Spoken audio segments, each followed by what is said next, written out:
Hi, this is Mallory from Mallory's Crafty Corner.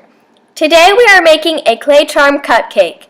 The materials I used in this video are pink clay, light brown clay, white clay, glaze, an eye pin, a toothpick, needle, or knife for the indents. So let's get to the video. First, I rolled my pink clay into a ball, then flattened it into a cylinder. Next, I shaped it into a cone shape by spinning it so the top was smaller. It should look like this when you flip it over. Then, use your toothpick or other tool to make indents by pressing it against the clay several times. Now we are done with the bottom half, so you can set that aside. Next, we are making the frosting. There are so many ways to make it, so I'm showing you the most simple. Please comment down below if you want me to show you different ways to make frosting.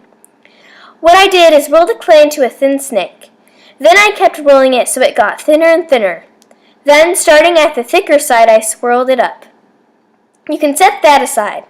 For the last piece, roll your brown clay in a ball and press it against your surface. Make sure the top is still round. Lastly, let's assemble. First, put the half circle you just made on the cupcake wrapper, then the frosting on top. This is how it looks.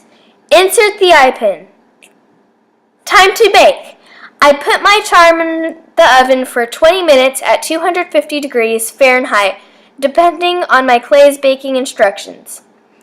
Time to glaze. Thanks for watching. Please like and subscribe down below. Oh,